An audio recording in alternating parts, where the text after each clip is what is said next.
Adani power अब 24% की हिस्सेदारी को और बढ़ाए, या फिर इसके अंदर आईसीआई बैंक जो है पहले ही इसके अंदर अपने होल्डिंग लेकर बैठा है, वो समय समय पर अपनी होल्डिंग कम करता है।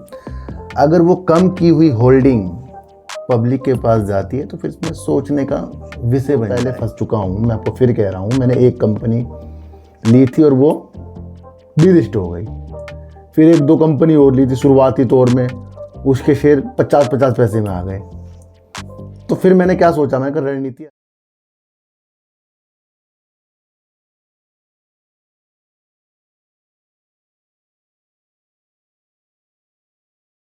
नमस्कार, मैं स्वागत करता हूं आपका अपने ही चैनल पर जिसका नाम है सार्थक बाजार से। आज जेपी पावर में तेजी आई और शेयर 1 रुपये भाग गया। देखो सर, अगर आप मेरी 3-4 दिन पहले वीडियो देखेंगे, ये वाली वीडियो देखेंगे, मैंने आपको पहले ही कह दिया था। मैंने कहा जेपी पावर के अंदर हलचलें होने वाली हैं, पर वहाँ आपको बहुत समझदारी से वर्क करना है, क्योंकि 24% की हिस्सेदारी अब अडानी पावर की है।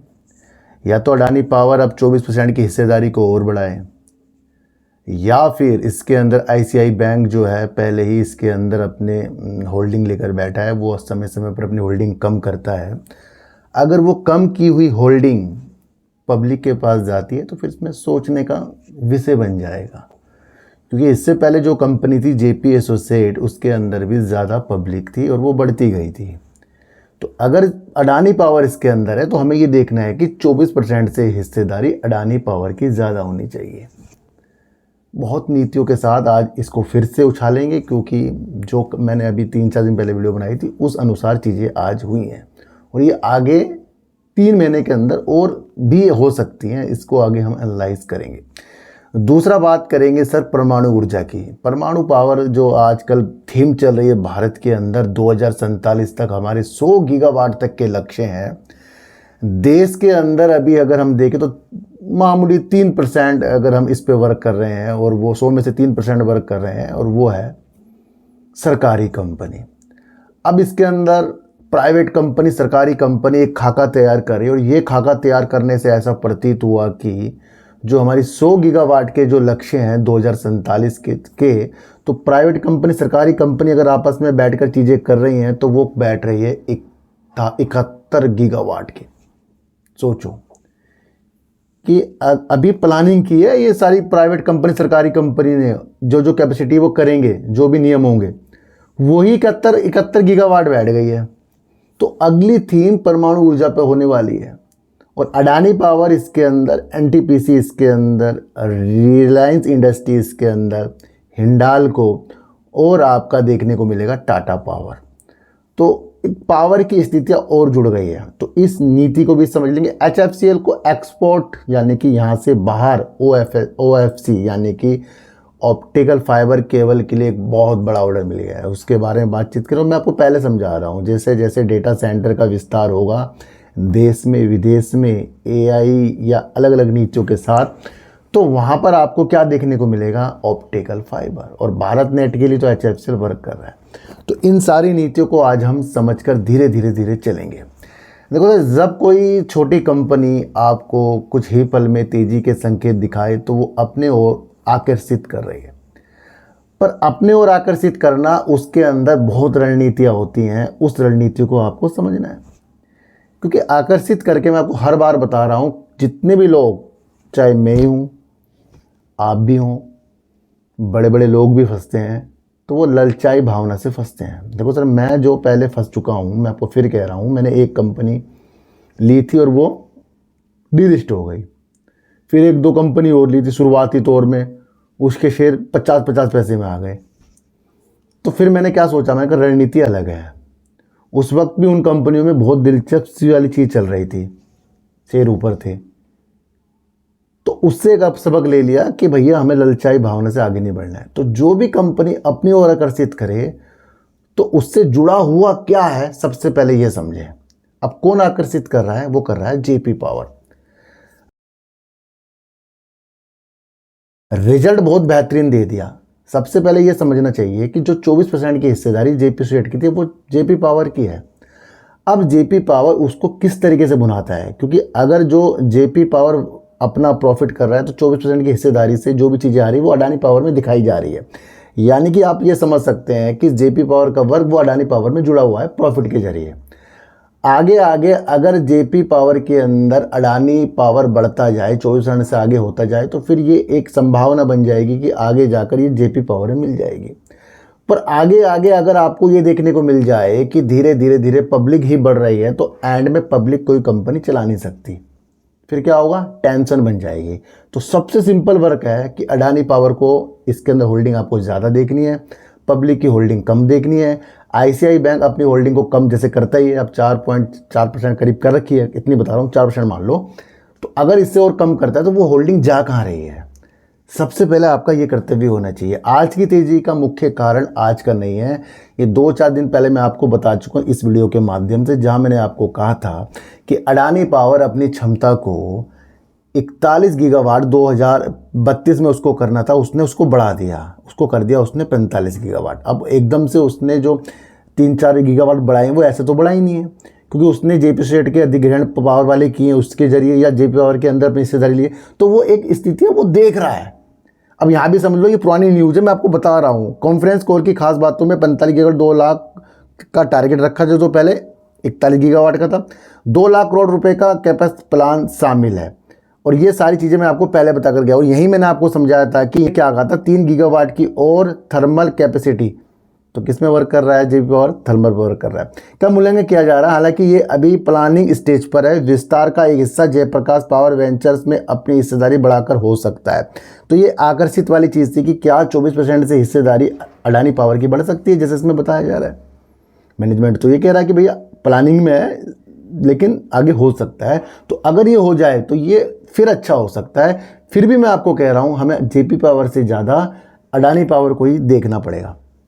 एक ये कारण इसके अंदर था, धीरे धीरे इसके अंदर बताया जा रहा था। तो आपको देखना है कि जेपी पावर के अंदर अडानी पावर बढ़ जाए, पब्लिक कम हो जाए, दोनों पासे आपके तरफ है। किस तरह से आप देखते हैं आप देख लें। जून 2025 में 1583 करोड़ की सेल करी, और जून 2026 में 1776 करोड़ की सेल करी, और 469 करोड़ कंपनी ने प्रॉफिट कर दिया।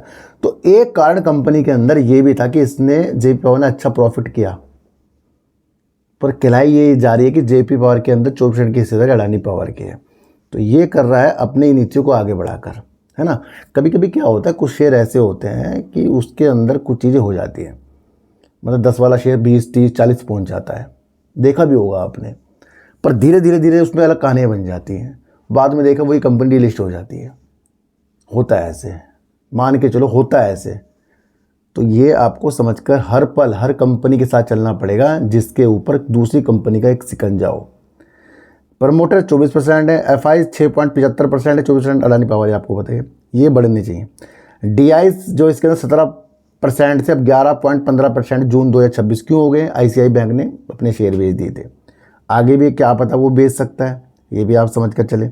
और पब्लिक कंपनी के अंदर जब 52.38% थी, तो यानी कि कहीं भी होल्डिंग क्या है, थोड़ी सी एफआईज की बढ़ी थी, बाकी 52 से 58% होना, करीब करीब 5 से 6% की वृद्धि पब्लिक में हुई है। तो यानी कि वो माल पब्लिक के पास गया है। भाई यहीं से आपको समझ कर चलना है ना। मैं ये नहीं कह रहा हूँ कि कंपनी बेकार है, अच्छी है। रणनीतियाँ हैं कि जब कोई कंपनी तेज़ी के संकेत दिखाती है, वो होती है तेज़ी में होती है।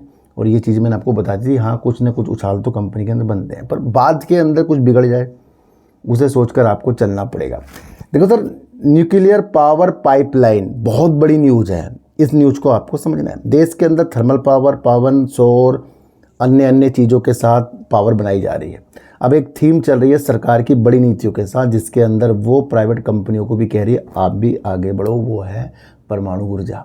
लक्ष्य 2047 तक 100 गीगावाट का है, और अभी तक अगर हम देखें तो मात्र 3% ही हमारी न्यूक्लियर पावर का एक हिस्सा है, जो कौन कर रही है, एक सरकारी एनपीसीएल कंपनी है जो वो कर रही है। इसके अलावा कोई भी कंपनी वर्क नहीं कर रही है। पर जितनी चीज़ें खाके के अनुसार बताई गई है वहाँ पर देखें तो पाइपलाइन, यानी कि इसको पूरा करना कि ये हम इस लक्ष्य तक पहुँचेंगे तो हमें 70 गीगावाट करना है, तो सरकारी और प्राइवेट कंपनी मिलकर कर रही है। कौन कौन सी कंपनी है, अडानी है, एनटीपीसी है, टाटा है, रील है, और दूसरों ने प्लान शुरू किए हैं। इन कंपनियों ने प्लान शुरू कर दिए और 14 लाख करोड़ रुपए के निवेश का अनुमान है इसके अंदर।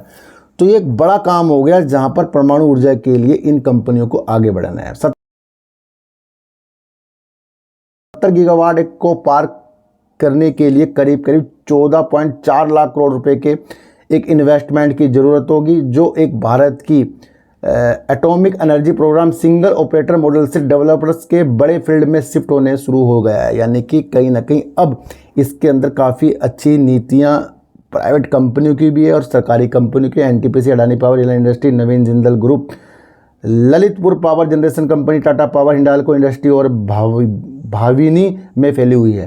तो ये सारे कंपनी जिसने लॉन्ग टर्म की स्थिति के साथ इतने पैसे लगाने की स्थितियाँ बताई, वो है 70 गीगावाट पाइपलाइन में है। यानी कि किसी ने भी एक कंपनी ने पहले अगर शुरू कर दिया प्राइवेट कंपनी, तो वो नज़रों में आ जाएगी, चाहे वो अडानी पावर हो, टाटा हो, रिलायंस इंडस्ट्री हो, है ना। तो इतनी सारी चीज़ें हैं। और अगर मैं आपको सीधे सीधे तौर पर बताऊं तो एनटीपीसी एक बड़ा हिस्सा, इस लक्ष्य का बड़ा हिस्सा जो 2047 तक होगा 100 गीगावाट, उसका तो एक हिस्सा 30 गीगावाट का कौन कर रहा है? अकेला एनटीपीसी कर रहा है, जो 1.28 लाख करोड़ रुपए इसके लिए रखे जाएंगे। तो ये भी आप समझ कर चल सकते हैं। निजी कंपनी अगर हम देखें तो अडानी पावर ने पहले ही कहा था कि 10 गीगावाट का टारगेट रख रहा है 2035 का, और 2035 का टारगेट ने बहुत जल्दी रख दिया 10 गीगावाट का। तो ये आप समझ कर चलें। शुरुआती तौर पर अगर देखें तो 6 गीगावाट के लिए ये 1.5 लाख करोड़ रुपए ये स्थितियों को शुरू करने के लिए करेगा। पहले 6 गीगावाट, फिर 2035 में कितना कर देगा? 10 गीगावाट। और अडानी पावर वो कर ही रहा है। तो अडानी पावर की स्थितियाँ यहाँ से भी आप देख सकते हैं, पर सरकारी नियमों के अनुसार। दूसरा अगर आप देखें तो यहीं पर एक कंपनी आ रही है रिलायंस इंडस्ट्री, इसका 7.2 गीगावाट के जो 2 लाख रुपए तक, करोड़ रुपए तक खर्च करेगी। शुरुआती तौर पर अगर हम देखें तो Lalitpur power generation company 5 gigawatt. इस तरीके से जितनी भी कंपनी यहाँ पर आप पढ़ लेना। दूसरी अगर हम देखें तो टाटा पावर एनपीसीआईएल के साथ में, यानी कि सरकारी कंपनी के साथ मिलकर 404 मेगावाट के शुरुआती प्लान पर काम कर रही है। शुरुआती प्लान हो रहा है इसका, जिसमें 220 मेगावाट के 2 रिएक्टर शामिल हैं, जो मध्य प्रदेश, उड़ीसा और गुजरात में साइड स्टडी शुरू कर दी है। यानी कि सब कुछ देख रेख हो रही है इसके अंदर। तो ये वो स्थितियां हैं जहां पर Adani power, Tata power, industry और इस तरह की और अन्य कंपनी एनटीपीसी जोरों शोरों से सरकार का जो एक मिशन है उसके लिए वर्क कर रहे हैं। तो ये एक छोटी न्यूज़ नहीं, जहां पर आप देख सकते हैं कि कौन अच्छी कंपनियां, तो अच्छी कंपनी इस तरीके से वर्क कर सकती हैं, छोटी मोटी कंपनी वर्क नहीं करेंगी, आप समझ कर चलना। एचएफसीएल काफ़ी नज़रों में था, वो आपको पता ही है कि भैया 70 से उसके क्या लक्ष्य हैं, वो सब आपके सामने, पर से 2 गुना तो हो ही चुका है। और वो ऐसे नहीं हुआ क्योंकि उसके पास काफ़ी अच्छी ऑर्डर बुक है। अगर स्थितियाँ देखें तो कंपनी के पास लगभग 26,500 करोड़ रुपए की ऑर्डर बुक है। तो क्या है ये? बहुत बड़ा वर्क जो है एचएफसीएल, टेलीकॉम सेक्टर हो, डिफेंस हो, ऑप्टिकल फाइबर हो, इक्विपमेंट्स हो, टेलीकॉम के रडार हो, उस पर वर्क कर रहा है। तो यानी कि एचएफसीएल एक छोटी कंपनी अब नहीं है। पहले बहुत बड़ी कंपनी थी, बीच में बेकार हुई है, अब वो फिर से सुधर रही है। पर वो ये है कि भैया 2-4 लोअर सर्किट, 2-4 अपर सर्किट का ही खेल है। वो नीतियों को हमारी चेंज करता है अगर आप काम को ना समझें। और अगर आप काम को समझें तो कोई भी चीज़ें उतार चढ़ाव आपके मिशन को फेल नहीं कर सकती, बेशर्त आप उसके अंदर किस हद तक बैठ सकते हैं। चीज़ों को आपको समझ कर चलना पड़ेगा। एचएफसीएल को ऑप्टिकल फाइबर केबल एक्सपोर्ट के लिए 441 करोड़ का एक नया ऑर्डर मिल गया है। बहुत बड़ा ऑर्डर मिला है। ये क्यों मिला है? क्योंकि ये एक्सपोर्ट है। यहाँ से ओएफसी यानी कि ऑप्टिकल फाइबर केबल, जो आपको पता है डेटा सेंटर में अधिकतर आज थीम चल रही है, यूज हो रहा है, तो उसके लिए काफ़ी अच्छा खासा ये ऑर्डर इसको मिल रहा है, जो 2027 जनवरी तक ये पूरा करने की स्थितियों के साथ एक हमें चीज़ें बता रहा है। और कंपनी ने विदेशी सब्सिडरी के जरिए, एक अपनी सब्सिडरी के जरिए एक जाने माने इंटरनेशनल कस्टमर का नाम नहीं है पर जाने माने हैं, से ऑप्टिकल फाइबर, जब जाने माने नाम आता है तो वो एक बड़ा नाम होता है, फाइबर केबल की सप्लाई के लिए इतना इसको ऑर्डर मिल गया है। देखो सर, इसने इस महीने की शुरुआत में एचएफसीएल को ऑप्टिकल फाइबर केबल सप्लाई करने के लिए एक इंटरनेशनल डेटा सेंटर कंपनी से 495 करोड़ का एक एक्सपोर्ट ऑर्डर भी इसको मिला था। ये आप समझ कर चले। एचएफसीएल ने अपनी फाइबर ऑप्टिकल केबल कैपेसिटी को 39 किलोमीटर प्रति वर्ष से बढ़ाकर 45 मिलियन रूट किलोमीटर करने की घोषणा की। इस तरीके से कंपनी ने अपनी स्थितियों को बढ़ाया है। और अकेली अगर स्थितियाँ देखें तो कंपनी के ऑप्टिकल फाइबर केबल यानी कि ओएफसी बिजनेस ने पिछले फाइनेंशियल ईयर में ऑप्टिकल फाइबर केबल, देखो कितना इम्पोर्टेंट है इसका, उससे इसने करीब 13,483 करोड़ का अब तक का सबसे ज़्यादा ऑर्डर बुक हासिल किया था। और अभी कितना कंपनी के पास टोटल अगर ऑर्डर बुक देखें हम 26,500 करोड़ रुपए, जिसमें से लगभग आधा तो इसका ऑप्टिकल फाइबर केबल में है। भैया ये अच्छी नीतियों के साथ वर्क कर रहा है। इसके अंदर रिलायंस इंडस्ट्री का भी एक हिस्सा है, ये आप समझ कर चल सकते हैं, हिस्सेदारी उन्होंने ले रखी है। तो ये वो सारी नीति थी जिसे हमने step by step news base समझा। कोई भी खरीदने बेचने की नीतियाँ नहीं है, सतर्क हमेशा आपको रहना है बाजार के अंदर, और जितना आप रहोगे उतना अच्छा रहेगा। तो सर सच्ची वीडियो देखिए, अच्छी वीडियो देखिए, समझ कर देखिए। मेरा कोई टेलीग्राम कोई व्हाट्सएप ग्रुप नहीं है, ना ही आज तक मैंने बनाया। सो चीटी को ऑर्डर दीजिए, गाय को रोटी दीजिए, और अपने बच्चों को ज़्यादा से ज़्यादा प्यार कीजिए, क्योंकि बच्चे ही आपकी मासूमियत से किस्मत पलटेंगे। तो फिर मिलेंगे आपसे नई वीडियो के साथ, जब तक के लिए नमस्कार।